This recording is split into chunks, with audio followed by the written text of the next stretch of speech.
Hi, thanks for tuning into my video. We're going to discuss here briefly some of the areas that you need to do to review business. Every single business needs to make sure that you have some kind of review point to check that the customer, the clients that you're dealing with are still right for you. Are you making the profit you intended to? Are you going in the right direction? Are there any things where innovation potentially is happening and you're missing out? There's going to be 6 key points that I will cover today in this video. I won't go into them in too much depth, but I will give you an overview of the areas in which I feel are the best ways to assess a business to make sure that it's still fit for purpose and delivering what you want. Those areas are financial, a review of the product or service that you're delivering, looking at your client base, looking at your staff, workforce, any IT intervention that could be used, and your estate, so the property that you maybe have. So let's cover them off. So the first one, financial. Anybody that runs a business should understand their numbers and they know the key levels to start with. So your turnover, your profit. And I'm not going to go into lots of detail around that because I will assume that you understand that, otherwise you wouldn't be in business. The other area at the moment, which is a bit of an unknown, which I'll cover later on, is around your staff and your property. Obviously at the moment your overheads may be higher than your current sales.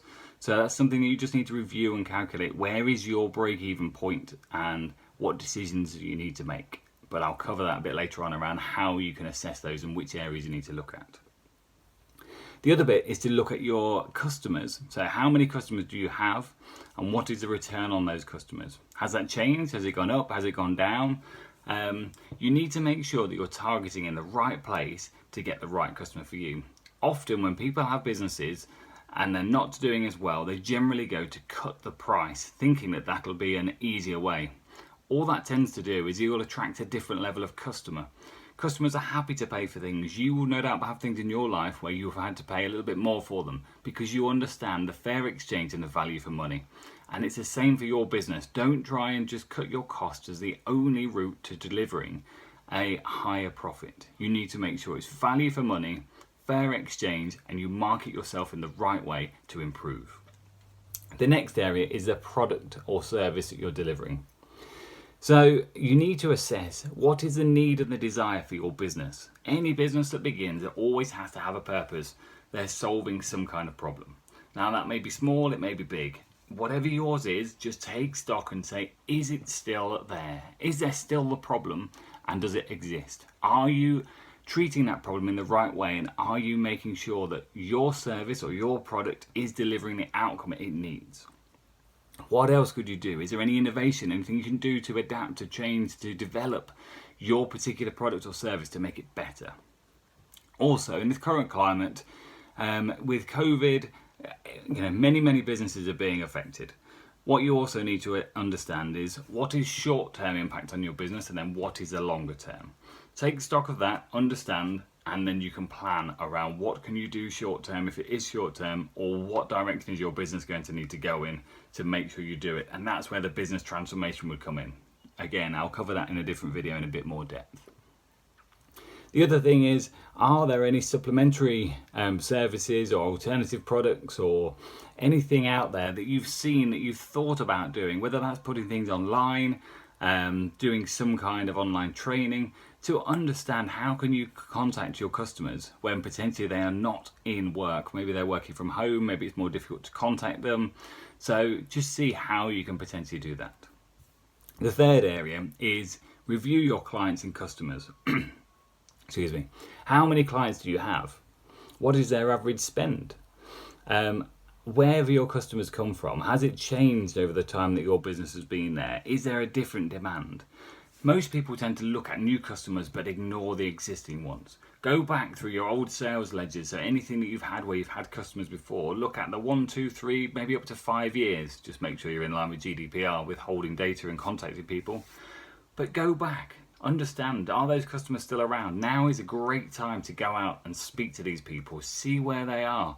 What other alternative services have they had if they're not having yours? And try and contact them and re-engage them. They obviously engage with you at some point. Maybe it's a good time now to kind of go back and revisit that. And what other new opportunities could be there? What clients or competitors Maybe you haven't survived in this difficult time with COVID, and maybe you could take over and take some of their clients. The fourth area is staff and workforce.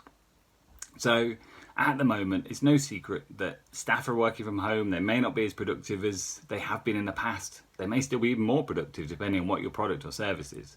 But review the roles and responsibilities of each of your staff. If they are down on certain areas, where can you potentially add additional areas to help them focus? Maybe you could target more sales or marketing if your demand is not there at the moment to help your business succeed when it does come back online.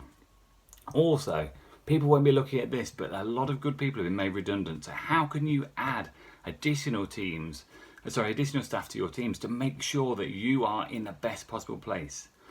And outsourcing. If you do need to cut your overheads, where can you outsource some of those tasks to other places? Because clearly your overheads have to make sure that they stack up against your revenue, otherwise you don't have a viable business. So unfortunately that does have to happen, but make sure you understand who will do that role if you have to make some redundant. How will you make sure that your business continues to grow and you don't shrink in a difficult time?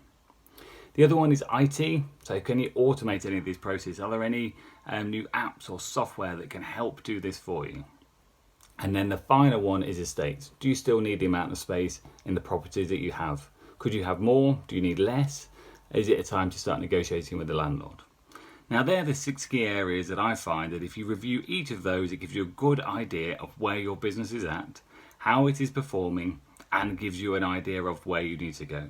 The following bit from that is, what will your strategy be to achieve those? But if you go through and identify each of those areas first, that is a great place to understand where your business is at, who your clients are, and how you're going to target them moving forward. Thanks very much for listening. If you like this, please like the video, share it, and if you found it of value, please tell your friends about it as well. Thank you very much for watching. Goodbye.